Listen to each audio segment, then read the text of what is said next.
akhirnya aku tinggalin. Kan lantai kedua rumah sakit Cihereng itu kan semacam persegi 4 gitu loh ya, lingkar persegi 4 itu luas banget. Aku tinggal guys ke ujung sana, aku perhatiin aja bapak aku. Maksudnya aku nggak mau deket-deket, kalau deket malah nambah ini guys omongannya tuh ya, nambah hancur gitu. Aku tinggal, cuman aku masih intip. Nah hampir jam 11 bapak aku tepuk tangan, dokternya datang katanya. Aku langsung ke situ guys, dan apa ya, itu tuh bikin kesel, bikin jengkel.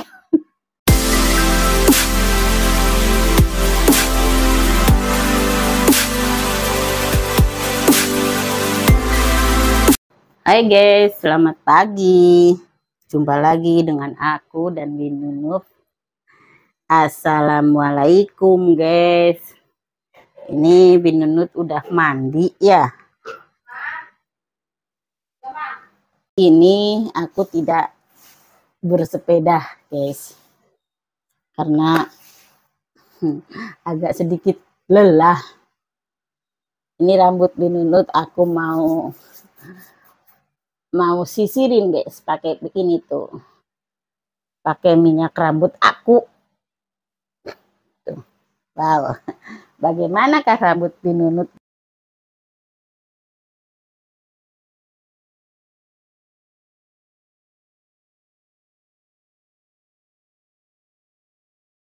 Binunut suka melukai kulitnya, badannya. Ini tuh guys tuh luka, kemarin itu udah kering ya, sekarang semalam dikutak-kutak lagi guys, sampai codak lagi tuh.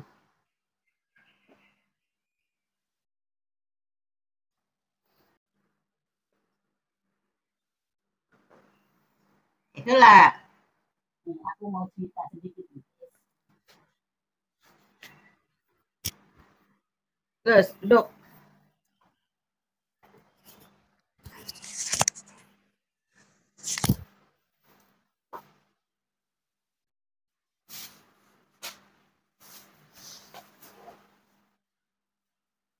Ada cerita sedikit nih. Kemarin kan aku nganter bapak aku berobat ke Subang ya, ke Cihereng, rumah sakit Cihereng. Dan aku tuh terus terang aja nih guys, karena akhir-akhir ini kan bapak aku ngedrop, bapak aku tuh powernya itu guys, powernya tuh 45 banget gitu.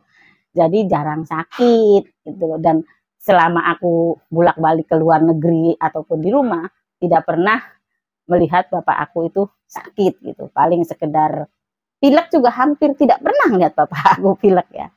Jadi aku tuh belum tahu nih kalau sifat bapak aku tuh emang keras ya. Omongannya itu selalu nada 100 watt gitu. Kayak lampu mah Philip kalau ngomong itu guys. Suaranya keras, menggelegar gitu. Dan untuk dibawa kemana, apa kemana itu biasanya kan sama adik aku Elis 15, dan aku tuh baru banget guys.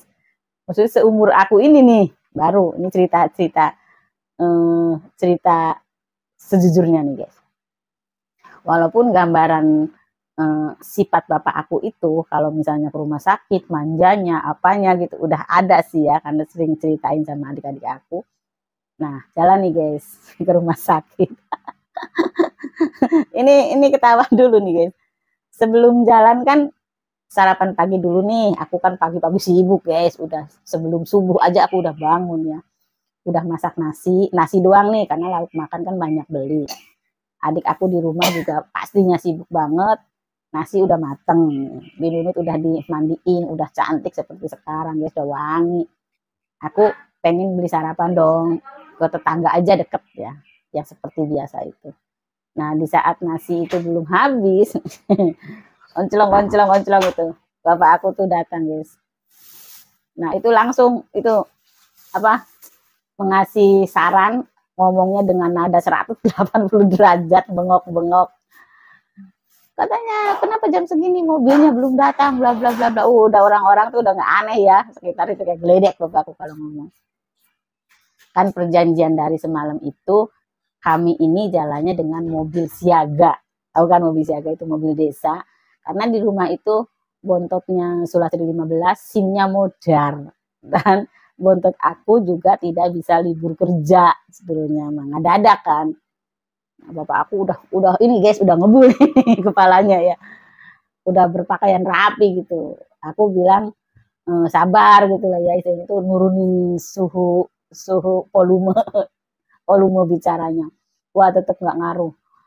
Udah katanya aku mau nyusul ke sana ke rumah RT. Nah bapak aku tuh yang tadinya ngap jalannya limpe guys, kayak ngage boy meri. Nah saat itu udah powernya udah naik, ngingkring aja guys rumahnya RT. Emang nggak terlalu jauh. Nah mobilnya kan dari semalam itu udah kami isi bensin, perjanjian jam 6 pagi gitu loh. Dan tahu sendiri ya RT-nya RT gaul, malam pastinya begadang, jadi jam segitu tuh jam 6 tuh ya masih mimpi di mana kali ya.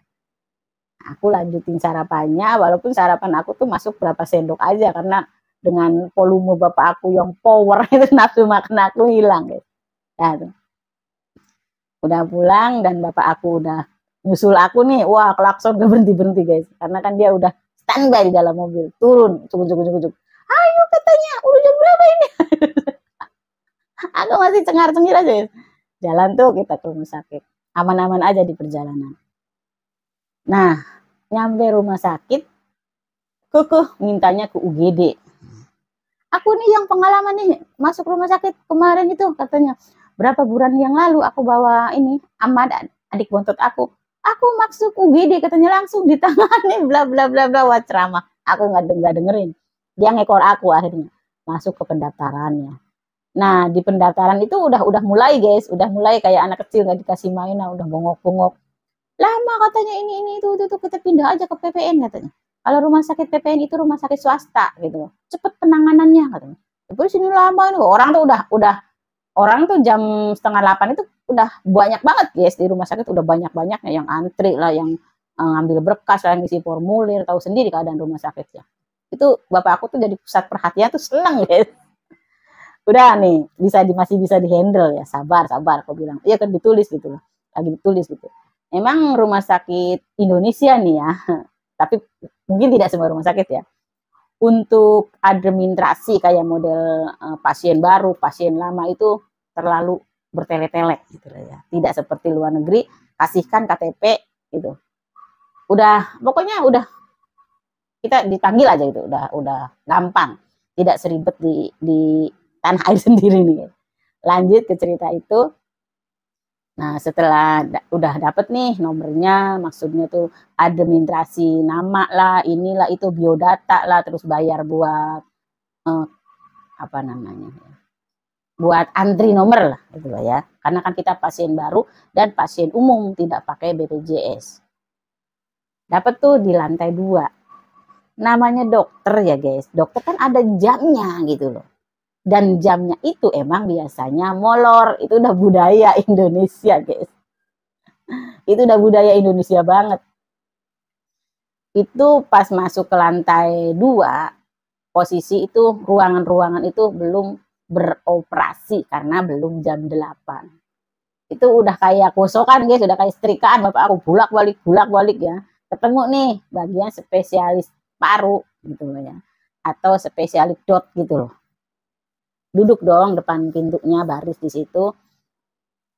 Masuk tuh, diperiksa tensi dulu gitu loh ya, ditanyain keluhannya apa dulu, sama bagian kayaknya sih asisten dokternya atau pokoknya bagian bidan-bidan yang ada di ruangan itu. Tertera dokternya ada.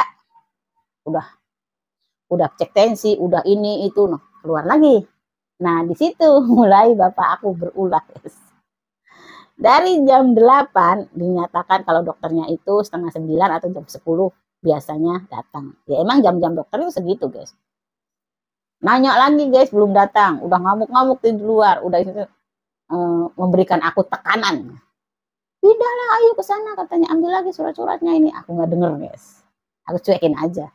Nggak direspon gitu. Nah, begitu lagi sampai akhirnya jam 10. Jam 10 tuh dokternya belum datang guys.